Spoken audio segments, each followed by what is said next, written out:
జోహార్ రామోజీ గారికి జోహార్ జోహార్ రామోజీ గారికి జోహార్ జోహార్ రామోజీ గారికి జోహార్ జోహార్. రామోజీరావు గారు అంటేనే ప్రపంచం అంతా కూడా తెలిసిన వ్యక్తి. మన తెలుగువాడిగా పుట్టి కృష్ణా జిల్లాలో మరి ఈనాడు పేపర్ ద్వారా ఉదయం 4 లెగంగానే ఈనాడు పేపర్ వచ్చిందా అని ఎదురు చూడటం, పేపర్లో విద్యార్థులకి 1 పేజీ, ఉద్యోగ అవకాశాలు కావాల్సిన వాళ్ళకి 1 పేజీ, రైతాంగానికి 1 పేజీ, ఇంకా వేరే సినీ పరిశ్రమలకు 1 పేజీ, ఇలా జిల్లా ఎడిషన్స్ అన్నీ పెట్టి ప్రాంతాల్లో ఉన్న ప్రతి సమస్యని కూడా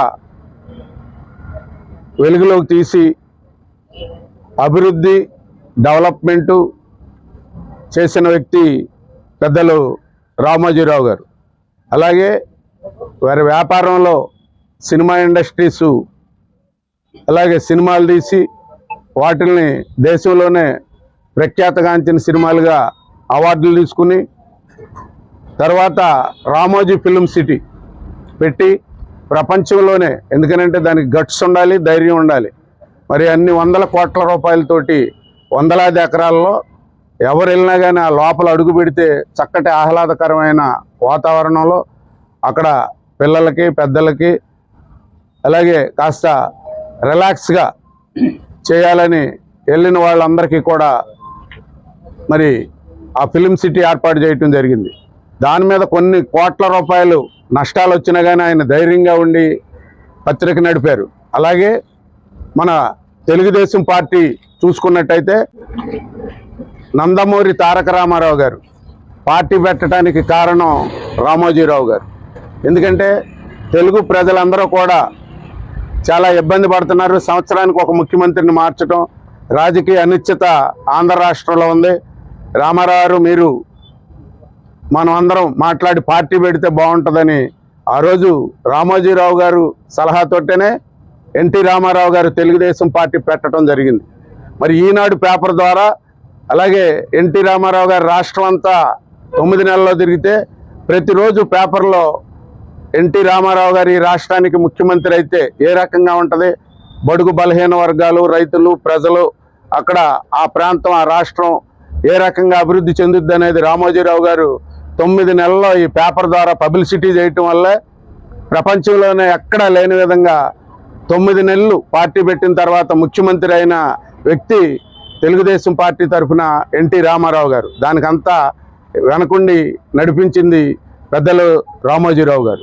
ఇవాళ చాలా ఉన్నాయి. ఇవాళ అనేక మంది చిన్న కుటుంబాల దగ్గర నుంచి, ఉద్యోగస్తుల దగ్గర నుంచి మధ్య రకం కుటుంబీకులు అందరూ కూడా చిట్ ఫండ్లో, రామోజీ చిట్ ఫండ్లో మరి అక్కడ దాచుకోవడం జరుగుద్ది.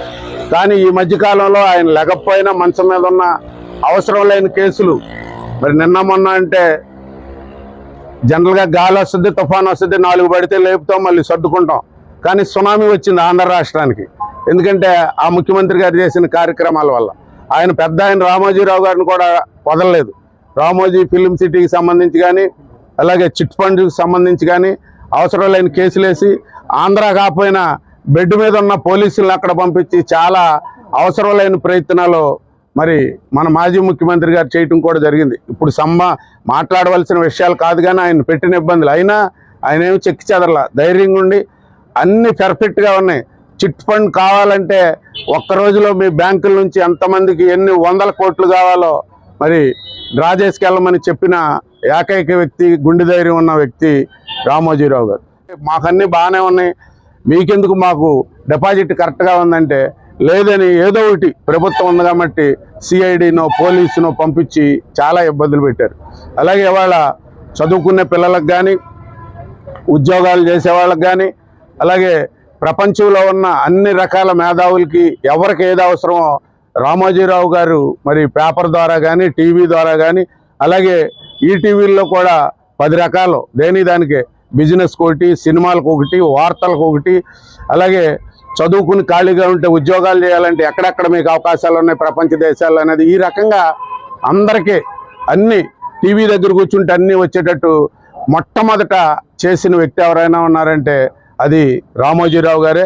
అది ఏ ప్రభుత్వమైనా తప్పు ఉందంటే పేపర్లో ఎత్తి చూపించే వ్యక్తి రామోజీరావు గారు. ఆయనకి ఆ క్రెడిబిలిటీ ఉంది.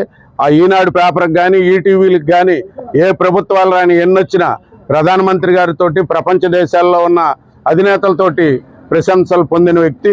మరి 88 సంవత్సరాల వయసులో ఆయన చనిపోవటం జరిగింది తెల్లారుజామున 4 గంటలకి.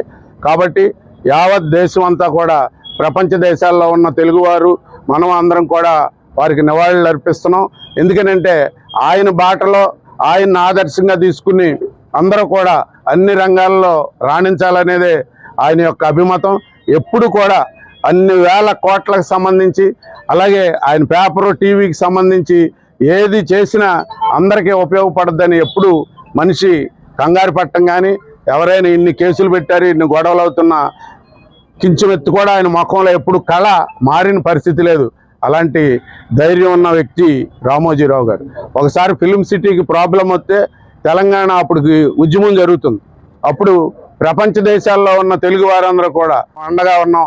అవసరమైతే మేము ఎంత డబ్బు కావాలన్నా ఫిలిం సిటీకి మేము కాపాడుకుంటామని చెప్పడం జరిగింది. అలాంటి వ్యక్తి రామోజీరావు గారి వాళ్ళ మన మధ్యన లేకపోవటం అది తెలుగువారి అందరికీ కూడా నష్టమే.